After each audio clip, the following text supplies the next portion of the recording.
Madhya Pradesh cabinet की बैठक आज बल्लभ भवन में माननीय मुख्यमंत्री शिवराज सिंह जी चौहान की अध्यक्षता में संपन्न हुई। आज माननीय मुख्यमंत्री जी ने 17 तारीख को माननीय प्रधानमंत्री जी के जन्मदिन पर वो जो मध्य प्रदेश आ रहे हैं उसके बारे में विस्तार से बताया भी।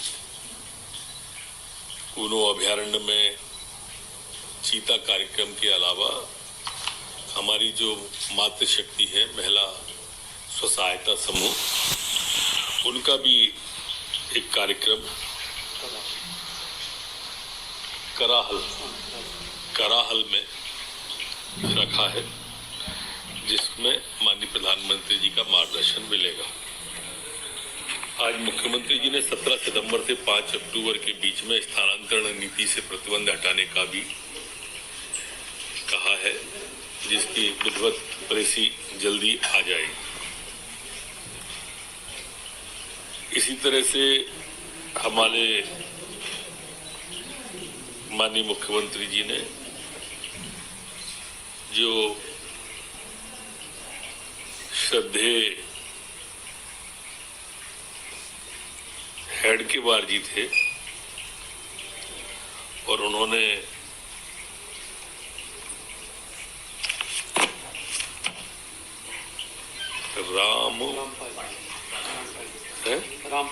रामपाल माननीय मुख्यमंत्री जी ने आज रामपायगी में माननीय हेडगेवार जी की स्मृति में जो स्मारक बन रहा है उसके बारे में, उनके व्यक्तित्व और कर्तृत्व के बारे में, उनके द्वारा जो क्रांतिकारी कार्य किए गए, वो जो बम फेंका उन्होंने, जेल गए, सत्याग्रह गए, जेल में उन्हें सजा हुई, महारानी विक्टोरिया की 60वीं सालगिरह पे जो मिठाई का त्याग किया गया, जो वंदे मातरम उन्होंने गीत गाया, इसके संबंध में विस्तार से 1917 में कलकत्ता गए, 1925 में रामपायगी में उन्होंने स्वतंत्रता आंदोलन का ये 1 साल का सश्रम कारावास हुआ, 1930 में नमक सत्याग्रह, ऐसा एक लंबा उनका मध्य प्रदेश के अंदर रह करके जो क्रांतिकारी काम आज़ादी के लिए की गए थे और उनका आने के लिए रामपायगी में उसका विस्तार से वर्णन किया गया। आज मध्य प्रदेश की कैबिनेट में जो हमारे होमगार्ड के जवानों में विसंगति थी, वो विसंगति जो 2016 के नियम में थी कि 2 महीने का जो ऑफ मिलता था, कुछ लोगों को 3 साल में 2 माह का था, किसी को 1 साल में 2 माह का था। आज कैबिनेट के द्वारा उस विसंगति को दूर करके 3 साल में 2 माह का उसे कर दिया गया है। इसी तरह से बाढ़ बचाव और आपदा प्रबंधन के लिए जो अतिरिक्त 950 स्वयंसेवी होमगार्ड सैनिक हैं, उन्हें SDERF में प्रतिनियुक्त हुए पदस्थ करने का भी आज कैबिनेट के द्वारा निर्णय लिया है। ऑटो रिक्शा विनिमय योजना 2021 को लागू किए जाने का कैबिनेट ने निर्णय लिया है। इसमें एक कुछ विशेषताएं हैं, इसमें शहरी क्षेत्र में और गैर शहरी क्षेत्र में इसमें अलग अलग परमिट दिए जाएंगे। इसमें जो चल रहे हैं इनके अलग अलग रंग होंगे।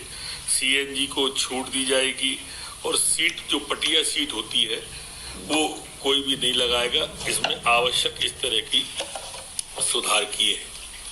एक महत्वपूर्ण निर्णय में भगवान बिरसा मुंडा स्वरोजगार योजना, टंटिया मामा आर्थिक कल्याण योजना एवं मुख्यमंत्री अनुसूचित जनजाति विशेष परियोजना वित्त पोषण परियोजना के को भी आज कैबिनेट के द्वारा मंजूरी दी गई है। इसमें भगवान बिरसा मुंडा स्वरोजगार जो योजना है, इसमें 1 लाख से 50 लाख तक के जो सेवा व्यवसाय हैं गतिविधियों के लिए, स्वरोजगार के लिए 1 लाख से 50 हजार, सेवा व्यवसाय गतिविधियों के लिए 1 लाख से 25 हजार तक की योजनाएं स्वीकृत की जाएंगी। पारिवारिक आय वार्षिक 12 लाख से के आसपास का निर्णय लिया गया है। इसमें 5% प्रतिवर्ष की ब्याज अनुदान बैंक ऋण से और अधिकतम 7 वर्ष के लिए निगम द्वारा वहन की जाएगी, ये निर्णय हुआ है।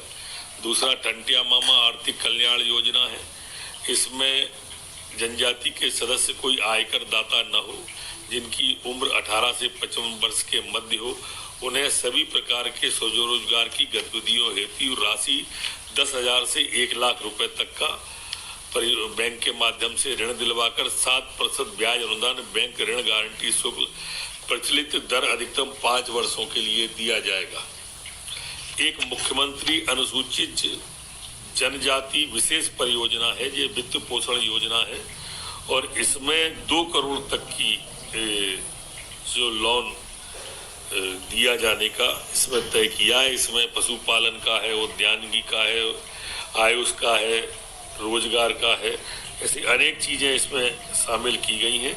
इस योजना में स्वरोजगार, आजीविका, कौशल उन्नयन, संवर्धन और नवाचार संबंधी योजनाओं को प्राथमिकता के आधार पर वित्त पोषण किया जाएगा। परियोजना के अंतर्गत कम से कम 50% लाभार्थी अनुसूचित जनजाति वर्ग के होना अनिवार्य किया गया है।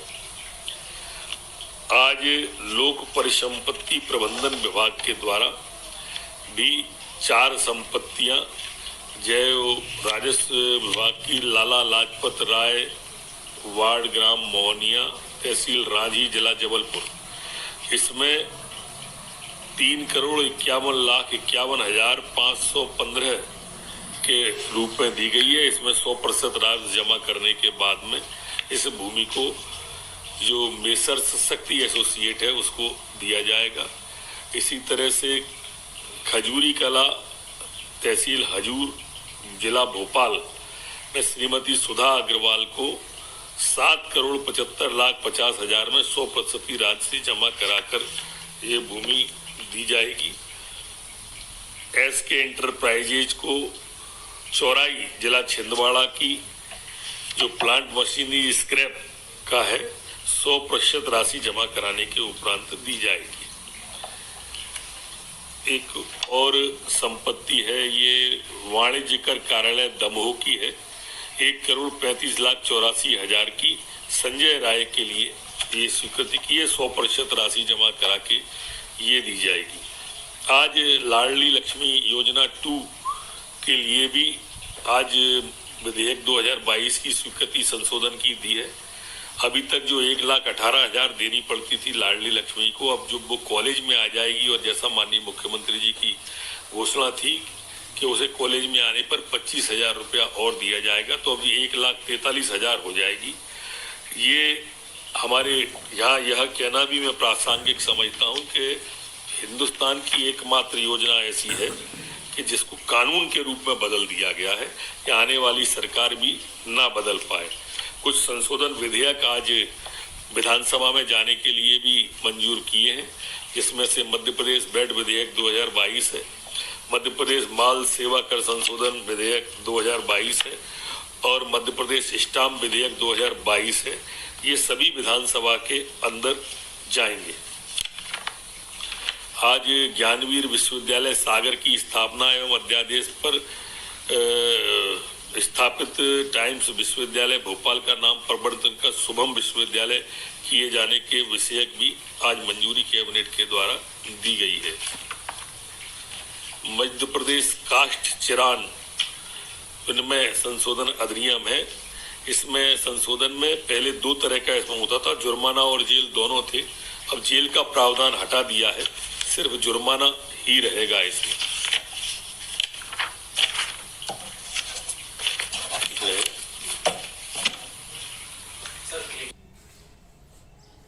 प्रधानमंत्री जी 17 तारीख को मध्य प्रदेश में पधार रहे हैं।